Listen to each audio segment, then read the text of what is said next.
Assalamualaikum warahmatullahi wabarakatuh.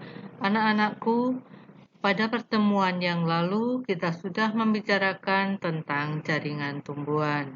Nah, pada kali ini kita akan melanjutkan pelajaran kita tentang konsep sistem transport pada tumbuhan tingkat tinggi.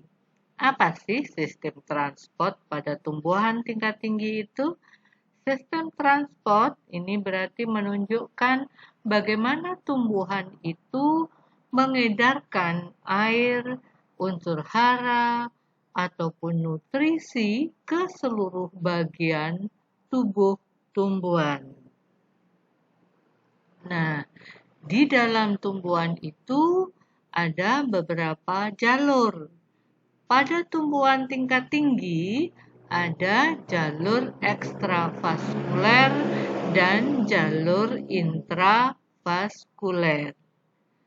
Apa bedanya? Ekstravaskuler berarti di luar pembuluh-pembuluh tumbuhan.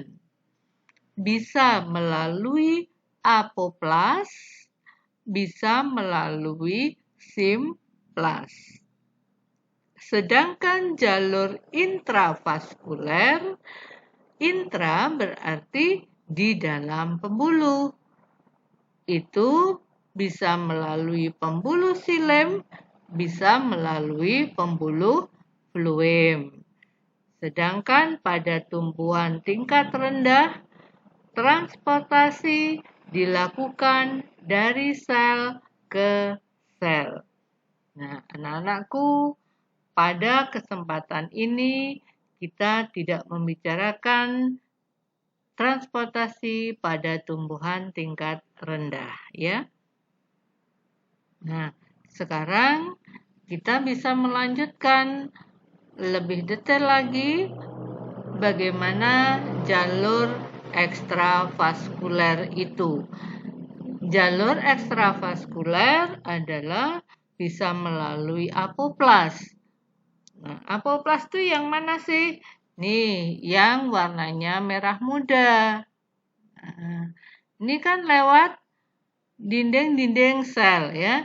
Melalui dinding sel, merambah dari sel ke sel, sampai akhirnya nanti dia ke endodermis. Tidak bisa melanjutkan karena di dalam endodermis itu ada pita Kaspari yang tidak tembus air. Sehingga aliran apoplas itu berhenti di endodermis.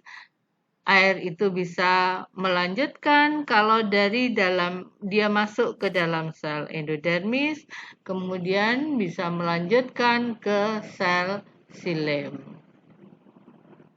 Nah, sedangkan simplas berarti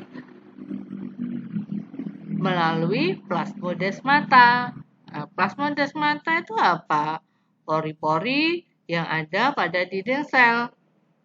Dia masuk ke dalam sel airnya, kemudian melalui jalur plasmodesmata antar sel satu dengan sel yang lainnya dihubungkan dengan plasmodesmata sampai ke endodermis dan kemudian masuk ke dalam xilem. Simplas ini yang di situ terlihat warnanya biru itu ya.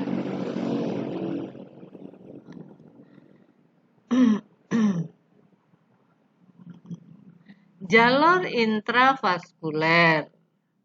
Nah, jalur intravaskuler berarti di dalam pembuluh. Pembuluh pada tumbuhan ada dua, yaitu xilem dan flem.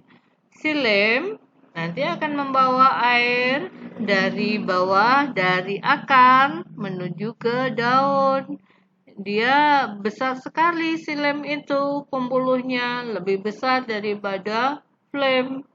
Sedangkan nanti pembuluh flem itu akan membawa nutrisi hasil dari proses fotosintesis.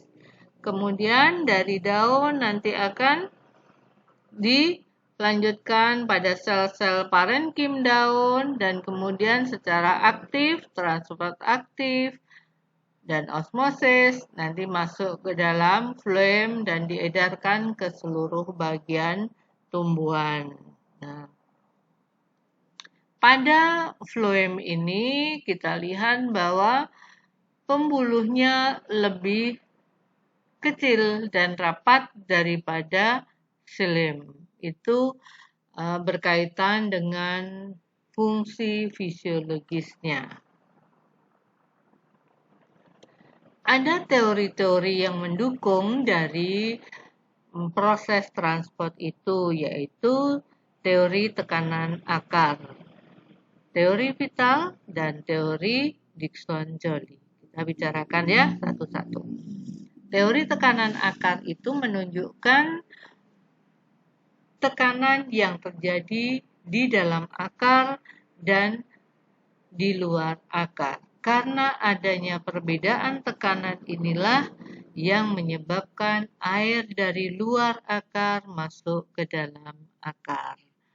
Sedangkan teori vital ini menunjukkan sel-sel parenkim pada tumbuhan itu yang masih hidup akan bisa menaikkan air lebih tinggi daripada sel di sekitarnya, air di sekitarnya.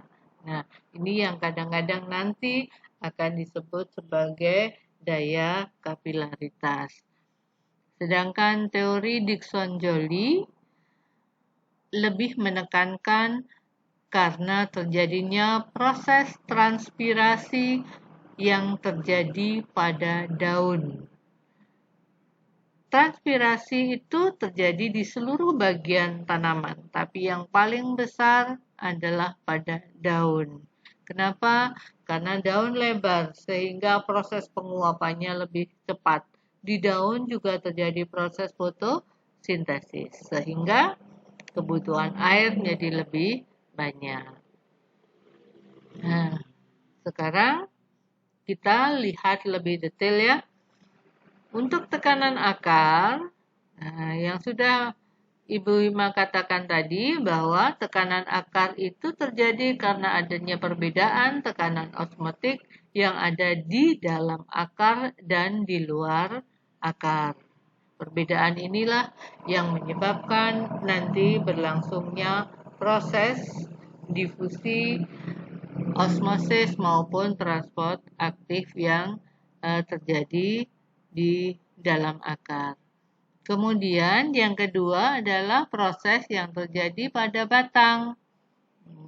Adanya daya adhesi dan kohesi dari molekul-molekul air, di mana molekul-molekul air dengan dinding-dinding pembuluh ini nanti akan menyebabkan suatu pengikatan sehingga air itu bisa menjadi lebih tinggi daripada di sekitarnya.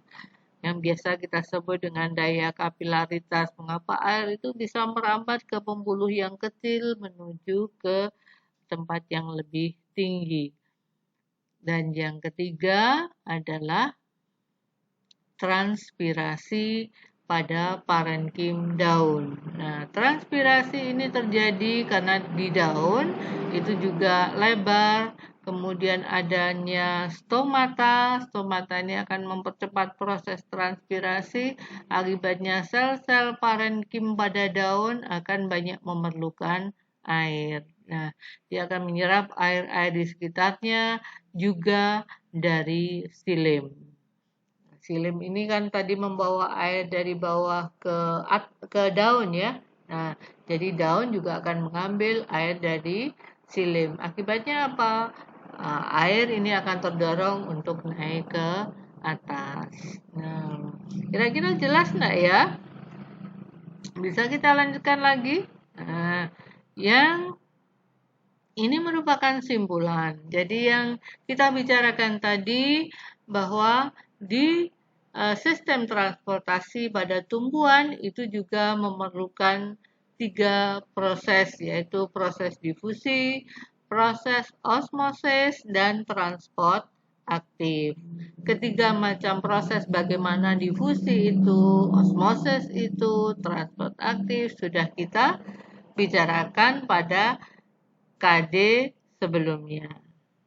Anak-anak, kalau ada yang belum jelas, kamu bisa membaca handout-nya dan juga mengerjakan tugas yang sudah Ibu upload di LMS sekolah. Jangan lupa ya, segera kalau misalnya ada yang perlu ditanyakan, kita bisa diskusikan. Selamat belajar, sukses selalu. Assalamualaikum warahmatullahi wabarakatuh.